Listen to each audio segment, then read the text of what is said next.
I never thought my life would come to this. 5 years of marriage, 5 years of loyalty, devotion, and love, reduced to a hollow, rotting shell because of her betrayal. Yet here I was, staring at the woman I had promised forever to, as she knelt on the floor, her face buried in her trembling hands, sobbing uncontrollably. And all it took was a single letter to bring the mighty facade crashing down. It began months earlier when I started noticing the changes. At first, it was subtle.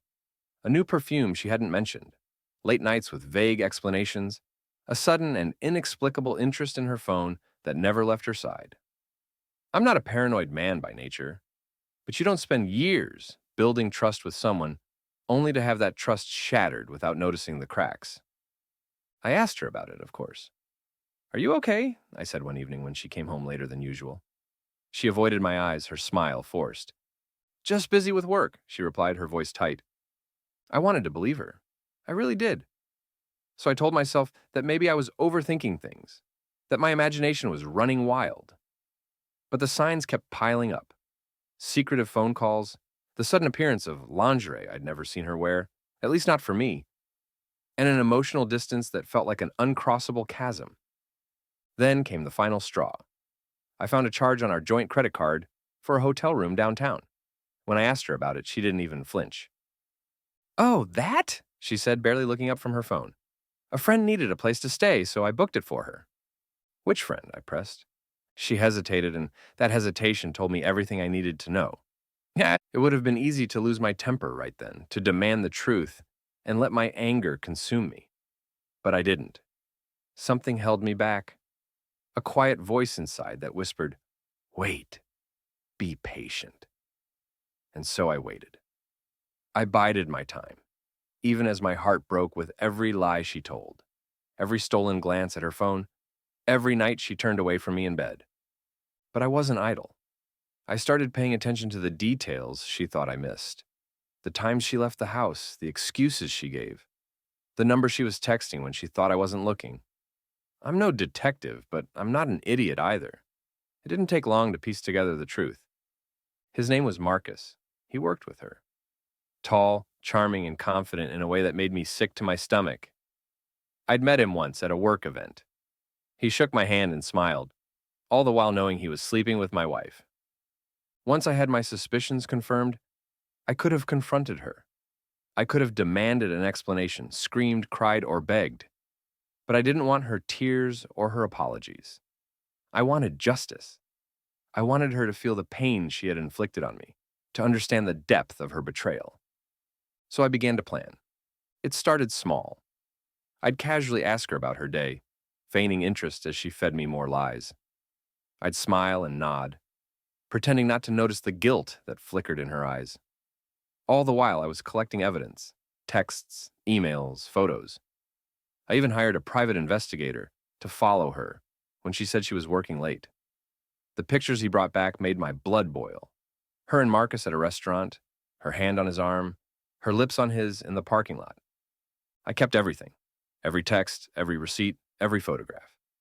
It wasn't enough for me to know the truth. I needed her to know that I knew. But I also needed her to understand the depth of her betrayal, to see it laid bare in a way she couldn't deny. The opportunity came sooner than I expected. Our 5th anniversary was approaching, and she suggested we have a small celebration at home. I agreed, playing the part of the doting husband, even as I finalized my plan. The night arrived. I cooked her favorite meal, lit candles, and poured wine. She seemed nervous, fidgety, as if she knew something was off but couldn't quite place it. I handed her a gift, a small box tied with a red ribbon. "What's this?" she asked, her voice shaky. "Open it," I said, my smile never wavering. Inside was a folded letter. She frowned, pulling it out and unfolding it. Her eyes scanned the words, her face going pale as the realization dawned. It wasn't just a letter. It was everything. The texts, the photos, the receipts, printed and laid out in excruciating detail. And at the bottom, a simple note from me. "I know." She looked up at me, her eyes wide with panic. "I can explain." "Don't," I said, my voice calm but firm. "There's nothing you can say that will undo what you've done." She opened her mouth to argue, but no words came. Instead, She sank to her knees, the letter slipping from her fingers as she buried her face in her hands, sobbing. For a moment, I felt a flicker of pity, but only for the man I had been, the man who had loved her unconditionally and believed she loved me in return. I didn't shout. I didn't cry. I simply stood there, watching her fall apart, my silence louder than any words could have been. When her sobs finally subsided, I spoke. "You made your choice," I said. "Now it's time for me to make mine." I had already filed for divorce, the papers sitting on the kitchen counter, ready for her signature. But that wasn't enough. I wanted her to feel the consequences of her actions, to understand that her betrayal wasn't just a mistake, it was a choice, one that had irrevocably changed both our lives. I had also taken steps to protect myself financially. Our joint accounts were frozen, my name removed from any debts she had accrued. The house bought with my money before we were married was legally mine. She would have to find somewhere else to live. And Marcus? He wasn't spared either. I sent copies of the evidence to his wife. Yes, he was married too. Her response was swift and brutal, filing for divorce and taking their kids to stay with her parents. His job at their company gone thanks to an anonymous tip to HR about his inappropriate relationship with a subordinate. It wasn't about revenge, at least that's what I told myself. It was about justice, about setting things right in a world that had gone horribly wrong. And when it was all over, when the dust had settled and the tears had dried, I felt something I hadn't felt in months. Peace. She tried to reach out, of course.